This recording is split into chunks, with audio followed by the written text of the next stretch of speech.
ফিলিস্তিনের স্বাধীনতাকামী সংগঠন হামাস নতুন অস্ত্র ও কৌশল নিয়ে প্রস্তুত। 40,000 সক্রিয় যোদ্ধার বাহিনী নিয়ে ইসরায়েলের ওপর বড় আক্রমণের জন্য প্রস্তুতি নিচ্ছে। ইসরায়েলি প্রতিরক্ষা কর্মকর্তারা জানিয়েছেন যে হামাস আইডিএফ বাহিনী দ্বারা আংশিকভাবে নিয়ন্ত্রিত টানেল ব্যবহার থেকে দূরে থাকছে এবং এখন ইসরায়েলি সৈন্যদের লক্ষ্য করে ভবনগুলিতে উন্নত বিস্ফোরক ব্যবহার করছে।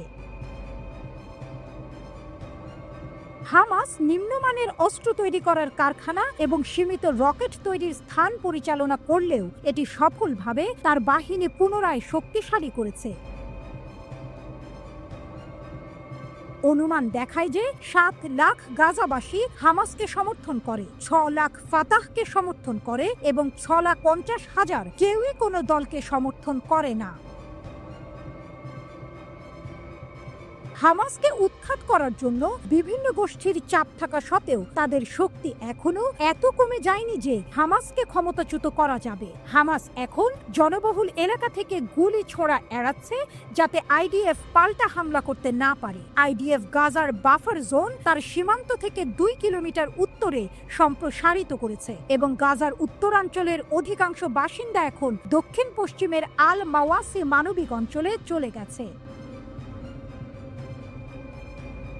ইসরায়েলি প্রতিরক্ষা বাহিনী এখনো পর্যন্ত গাজার টানেল নেটওয়ার্কের মাত্র 25% ধ্বংস করতে সক্ষম হয়েছে। মার্চে যুদ্ধবিরতি ভঙ্গের পর থেকে আইডিএফ 1000 টার্গেটে আক্রমণ করেছে এবং হামাসের শীর্ষ কর্মকর্তাদের হত্যা করেছে বলে দাবি করেছে। আইডিএফ এর স্থলবাহিনী বিশ্বাস করে যে হামাসের যোদ্ধারা এখন আল মাওয়াসি মানবিক অঞ্চলে অবস্থান করছে।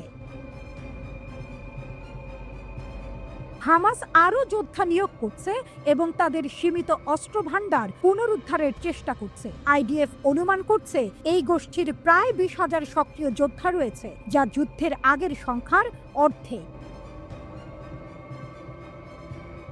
গত জানুয়ারিতে রয়টার্সের প্রতিবেদনে বলা হয়, ইসরায়েলের সঙ্গে লড়াই শুরু হওয়ার পর থেকে নতুন করে ফিলিস্তিনি স্বাধীনতাকামী সংগঠন হামাস আরও 10 থেকে 15,000 যোদ্ধা নিয়োগ দিতে সক্ষম হয়েছে। মার্কিন গোয়েন্দা তথ্য সম্পর্কে অবহিত মার্কিন কংগ্রেসের 2 সদস্য এ তথ্য জানিয়েছেন। তাদের তথ্য অনুযায়ী ইরান সমর্থিত হামাসের এসব যোদ্ধা ইসরায়েলের জন্য স্থায়ী হুমকি হিসেবে রয়ে যাচ্ছেন।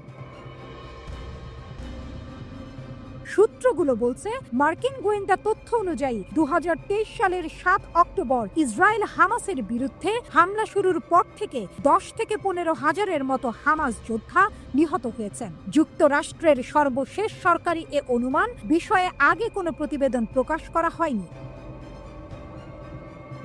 এর আগে 14 জানুয়ারি সাবেক মার্কিন পররাষ্ট্রমন্ত্রী অ্যান্টনি ব্লিংকেন বলেন, যুক্তরাষ্ট্রের ধারণা ফিলিস্তিনে যত হামাস যোদ্ধা নিহত হয়েছেন তত যোদ্ধা নিয়োগ দিয়েছে হামাস।